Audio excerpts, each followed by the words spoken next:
This is the scene of the kidnapping that occurred in Niger State. The scariest part of this is the helicopter that was hovering while the incident was taking place. Watch the video. For the abduction, nor has there been any communication as to the demand for ransom for the release of the children and teachers. Traveling to Papiri in the Awara local government area from Mina was another journey. For you to get to Papiri, where the abduction took place, you have to journey from Mina to Zamari here in Birni Yauri. It will take about 6 hours. Then you cross over to Roya, and from Roya you take another vehicle. If you're going to Awara, from Awara to Papiri, it will take another 30 minutes. At the school, it was a sorry sight to behold at the premises of the St. Mary's Catholic Primary and Secondary School, Papiri, when parents and loved ones of the abducted 239 school children and 12 teachers staged a protest with a free flow of tears, lamentation, anguish, dashed hope and wailing that filled the air. Some parents who had 4 to 5 of their children abducted could not hold back tears to speak to the camera, but said they only imagine what the children who are between the ages of 6 and above are going through in the hands of the terrorists. Such a view was held by 35-year-old Samson Najaja, whose 15-year-old son was abducted. According to him, he was a victim of kidnapping in 2021 and knew what he suffered in the hands of the terrorists who refused Naira as ransom but Sefa currency. Therefore, he could only imagine what the children are going through.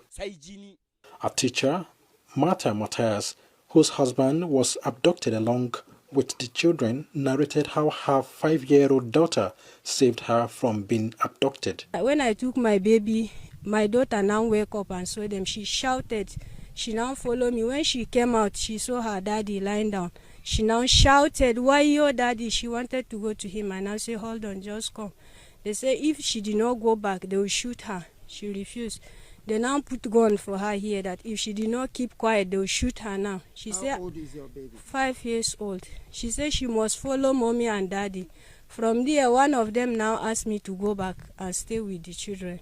Both the principal, Felicia Gyang, and the head teacher, Blessing Amodu, narrated their ordeal. We had bangings on our gates and the children wailing, crying, and we heard voices saying, in Hausa, meaning that we should pack the children and get money. We were there until after maybe there about 4. We heard kind of a helicopter hovering around, and we were not sure who was in the helicopter. Like, we were afraid, probably they were even bandits, but we didn't know, so it hovered for some minutes. I'm not sure it was up to 30 minutes, no. Just hovered around, and at a certain point we didn't hear it again, so that was how it was. But then the helicopter came after we heard them driving off. They drove off, we heard the sound of cars, but we couldn't tell how many cars were there, and bikes. And they sounded so many, overwhelming, that we couldn't tell about the numbers. I'm very sad that the children up to now, they are not yet back. All I'm pleading at this moment is for the government to please, and all those who are touched by this incident, to please look for ways of how to rescue these children back to us and our staff.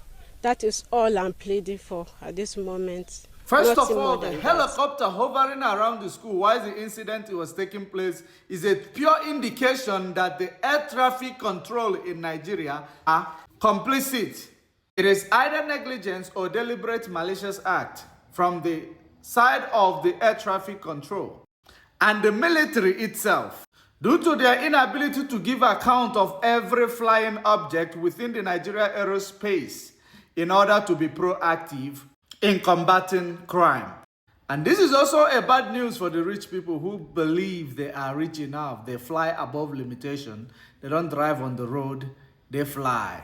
Should be aware that any failure on the traffic collision avoidance system may lead to collision with other plane within the borders of Nigeria. Since the air traffic control in Nigeria are already negligent or malicious.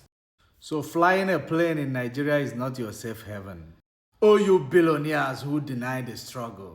Can you feel the agony, the anguish on these parents whom their children were kidnapped? This is called Nigeria happening to people. When we talk about when Nigeria happens to you, you don't understand it until it does happen to you. These people, their anger, their anguish as parents who left their children in school only to find out that these children were kidnapped by terrorists, which you don't know their state of mind, what they are doing with these children. More importantly, this is the terrorists disguising themselves due to the probe on the Christian genocide. That's why they are now kidnapping only now and demanding for ransom. Ask yourself, why only Christians?